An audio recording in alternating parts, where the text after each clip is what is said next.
నమస్తే రమగారు. నమస్తే జయ. రమగారు, ఈ మధ్య కొన్ని చిన్ని చిన్ని కథలు చెప్తున్నారండి. ఏదైనా పెద్ద కథ ఒకటి చెప్తారా? మనం ఇద్దరు అన్నదమ్ములు, ముగ్గురు అన్నదమ్ములు, ఇద్దరు దుర్మార్గులు, ఒకడు మంచివాడు, అవునవును. ఇద్దరు ఒకడు సరైన వాడు కదా, ఒకడు సరైన వాడు, అలాంటి కథలు చెప్పాం కదా. అలాగే మంచి జయిస్తుంది. మంచితనంగా ఉండేవాడికి ఎప్పుడు జయం కలుగుతుంది. అంటే అంతల్లో అయినా చివరికైనా వాడికి విజయమే లభిస్తుందని కథ. కొంచెం టైం పట్టినా కూడా అంతే కదా. అంతేగా. నిజపు నడక నిదానంగా ఉంటుంది. అబద్ధం భూగృహాన్ని చుట్టొచ్చేస్తే ఒక ఇంచి నడుస్తుంది నిజం, కానీ నిజానికి నడక ఉంటుంది తప్పకుండా.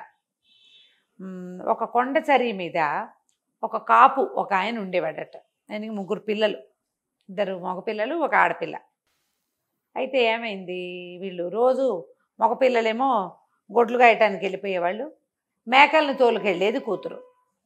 వీళ్ళు కొంచెం కొండ సరికి కింద ఉంటే కొండ కొమ్ము మీదకి మేకల్ని తోలుకుపోయేది పాప.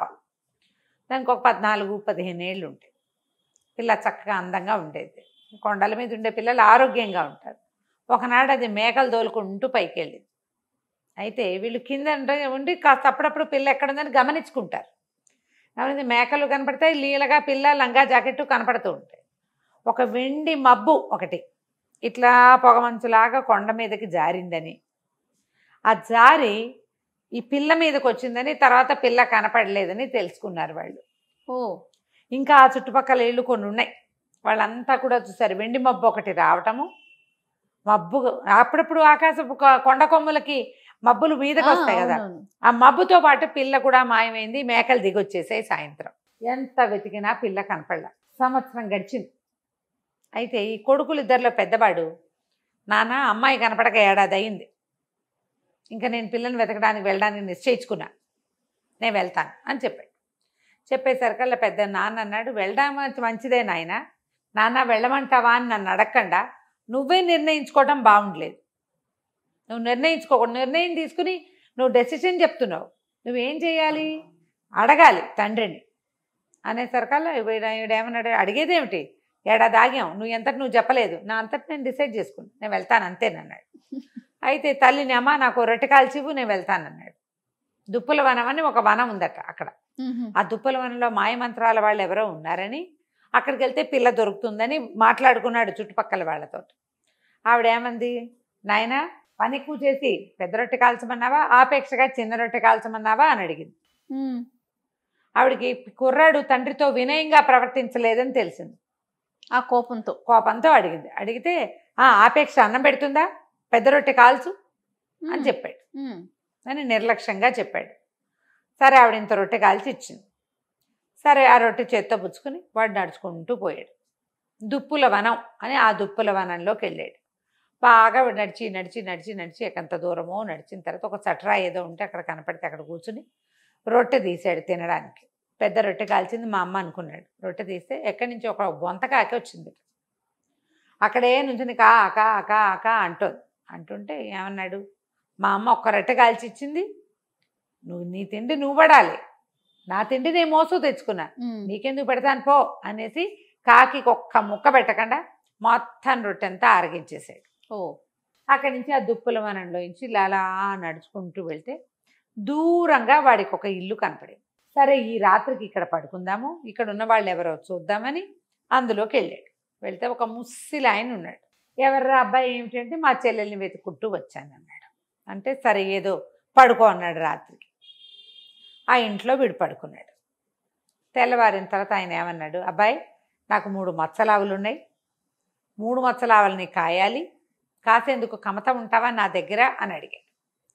అడిగేసరికల్లా కుర్రాడు అన్నాడు, అసలు నేను బయలుదేరిందేమో మా చెల్లెల్ని వెతకడానికి, సరే గిట్టుబాటు అయితే కమతం కూడా చేస్తా, ఆవుల్ని కాస్తానన్నాడు. అంటే సరే ఈయన ఏమన్నాడు, ఆవును కాచడానికి రూల్స్ ఉన్నాయి, అవి ఎటు వెళ్తే అటు వెళ్ళనివ్వాలి, ఏం వేస్తే అవి మేయనివ్వాలి, వాటిని తోలకూడదు, కసరకూడదు, కేకలేయకూడదు. చాలా బాగుంది. అవి తిరిగి ఎప్పుడు వస్తాయనుకుంటే అప్పుడే వెనక్కి వస్తాయి, అప్పుడే నువ్వు వెనక్కి రావాలి ఇలాగా అన్నాడు. అనేసరికి సరే ఒప్పుకున్నాడు. ఆ 3 మచ్చల ఆవుల్ని తోలుకుని అడవి మీదకి బయలుదేరాడు.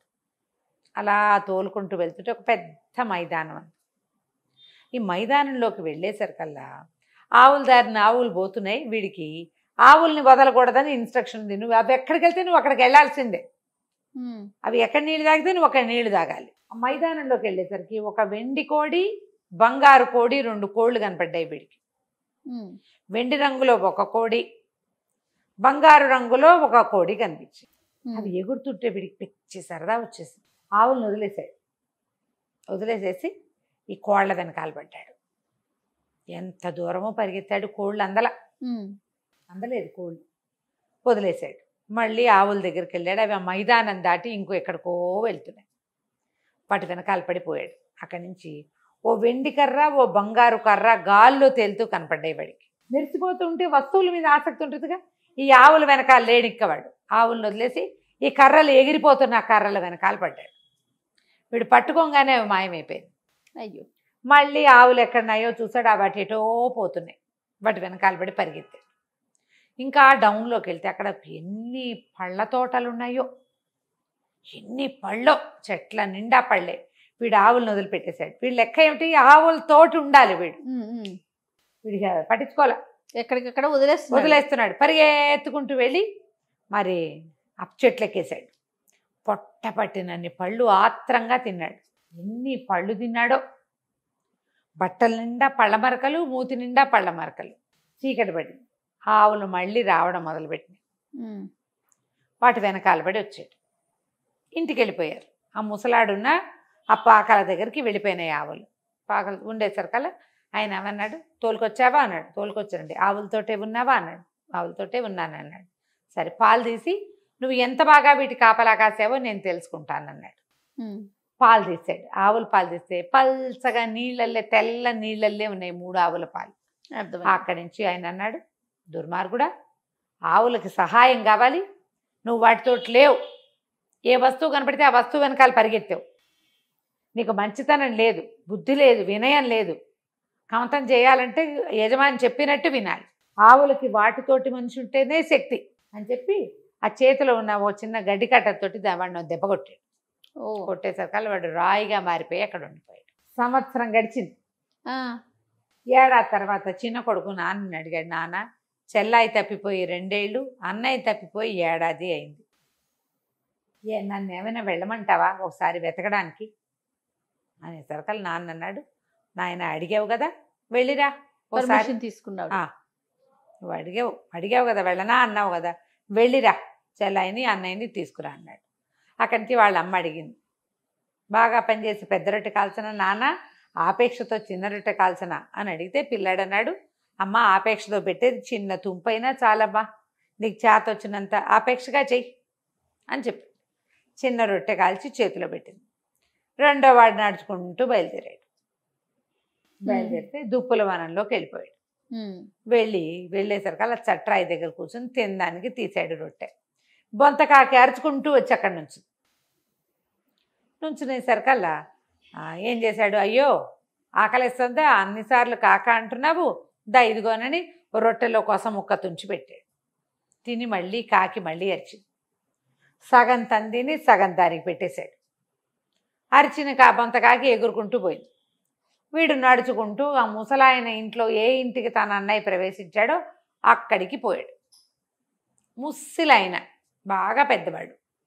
సరే, ఆయన రాత్రికి ఆయన పడుకోబెట్టి, మా దగ్గర కమత ఉంటావా అంటే, నిజానికి నేను మా అన్నయ్యని చెల్లిని వెతుకుతున్నాను, నువ్వు పెద్దవాడివి, పాపం గొడ్ల వెనకాల పడి ఏం పోతావు, నీ ఆవుల్ని కాస్తూ మా అన్నయ్యని చెల్లిని వెతుకుంటాలే తాత, ఒక ముద్ద అన్నం పెట్టు చాలు నాకు అని చెప్పాడు.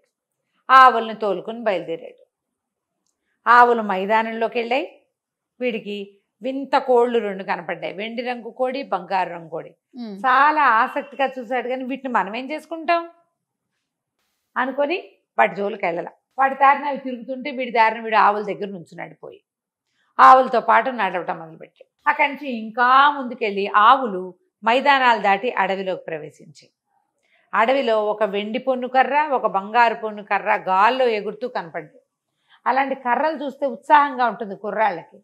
ఇట్లాంటివి గాల్లో ఎందుకు ఎగురుతాయి, ఏ మాయ మంత్రాలవో విచిత్రంగా అని వాటి జోలు మనకెందుకని ఆవుల మీద చేతులేసి వాటితో పాటు నడుస్తూ పోయాడు. ఇంకా దాటిన తర్వాత పెద్ద పళ్ళ చెట్ల వనంలోకి ప్రవేశించినాయి ఆవులు. వీడు పొద్దున్నే అన్నం తినొచ్చాడు. కడుపు నిండిన వాడికి మనకి పండెందుకు?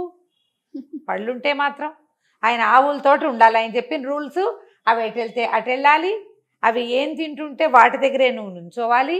కన్ను మరుగు కాకూడదు, దగ్గరే ఉండాలి, తోలకూడదు. అవి తిరిగి వచ్చినప్పుడు తిరిగి రావాలి. అదే పెద్దవాడికి ఏ రూల్ చెప్పాడో చిన్నవాడికి అవే రూల్స్. ఆవులతో ఉండమన్నాడు కాబట్టి పళ్ళ చెట్ల దగ్గరికి వెళ్తే ఆవులు ఎటు వెళ్ళిపోతాయో, చెట్టు ఎక్కి కోసుకోవద్దు పళ్ళు. అవునవును. మనం పళ్ళ అయ్యావ ఎందుకు, ఇంటికి వెళ్ళిపోతే సాయంకాలం అక్కడే ఏదో రెండు రొట్టెలు తినొచ్చని కుర్రాడు వాడి జోలికి వెళ్ళాల. అక్కడి నుంచి దూరంగా మంటలు కనపడ్డాయి. ఈ ఆవులు నడుచుకుంటూ ఆ మంటల వైపుకి వెళ్ళిపోయింది. వీడికి ఇన్స్ట్రక్షన్ ఉంది, ఆవును తోలకూడదు, కసరకూడదు, కేకలేయకూడదు. వీడు వాటితో పాటే వెళ్ళాడు. ఆవులు కసగందల పొగ వస్తోంది, ఆ పొగ మధ్యలో ఇంచి వెళ్ళినాయి. వీడు కూడా సేఫ్గా వాటి వెనకాల నడుచుకుంటూ వెళ్ళిపోయాడు. అక్కడ బోళ్ళంత గడ్డి ఉంది. కడుపు నిండా గడ్డి మేసి 3 ఆవులు మళ్ళీ వెనక్కి తిరిగినాయి. తిరిగేసరికల్లా వెనక్కి తిరిగి వచ్చి పిల్లాడు కూడా వాడితో పాటు రెండో వాడు వచ్చేసాడు. వెనక్కి వచ్చేసి ఈ ముసలాయన దగ్గరికి వచ్చాడు. ముసలాయన అన్నాడు, బాగా కాసేవా ఆవుల్ని అంటే, బాగా కాసాను, వాటితో పాటే ఉన్నాను అన్నాడు. అనేసరికి సరే పాలు తీసి చూస్తానన్నాడు. పాలు తీసేసరికల్లా పాలు చిక్కగా పైన వెన తేలుతున్నట్టుగా ఉన్నాయి. ఓహో సరే అంటే అప్పుడు ఆవులకి నచ్చినట్టు చేసావన్నమాట. ఆయన అన్నాడు, సరే అబ్బాయి నీకేం కావాలో చెప్పు అనేసరికల్లా నేనేం చెప్పను, నేను మా చెల్లిని మా అన్నయ్యని వెతుక్కుంటూ వచ్చాను. ఇక్కడ ఏదో రాతి బొమ్మ ఉంది, అదేమో మా అన్నయ్య లాగా ఉంది. గుర్తుపట్టాడు. మా అన్నయ్యలే ఉంది. మరి మా అన్నయ్య మా చెల్లి కావాలి నాకు. మీ రకం చూస్తుంటే మీరే మా అన్నయ్యని మా చెల్లిని తెచ్చారేమో అనిపిస్తోంది. మా అన్నయ్యని మా చెల్లిని మాకు ఇప్పించి తాత, నేను వెళ్ళిపోతాను అన్నాడు. అనేసరికల్లా ఆయన అన్నాడు రుసరుసలాడుతూ, తెచ్చాననుకో, మీ అన్నయ్యకి బుద్ధి లేదు, మంచితనం లేదు, వినయం లేదు, వాడికి గొడ్డు నప్ప చెప్తే జాగ్రత్తగా చూసుకోవటం రాదు. సరే కావాలంటే నీకు అట్లాగే ఇస్తా, నాకు 3 పనులు చేసి పెట్టు నువ్వు. ఈ 3 పనులు అయితే అన్నయ్యని ఇచ్చేస్తాడా? అన్నయ్యని ఇచ్చేస్తాను, మీ చెల్లిని కూడా ఇచ్చేస్తాను అన్నాడు. సరే చెప్పమన్నాడు. ముసలివాడు 3 కోరికలు చెప్పాడు. ఏం చెప్పాడు, ఈ కొండ అవతల అడవిలో, కొండ మీద కూడా వెళ్తుంది, ఒక అడవి దుప్పి ఉంది. దాని బ్రహ్మాండమైన కొమ్ములు, ఆడదుప్పి, అది కాళ్ళు చువ్వల్లా ఉంటాయి, మహావేగంతో పరిగెడుతుంది. ఆ దుప్పిని పట్టుకొచ్చి తెచ్చిపెట్టు నాకు, అది కావాలి. తర్వాత అవతల వైపు ఉన్న సరస్సులో ఒక ఆకుపచ్చ రంగు మెడ ఉన్న బాతు ఉంటుంది, అడవి బాతు.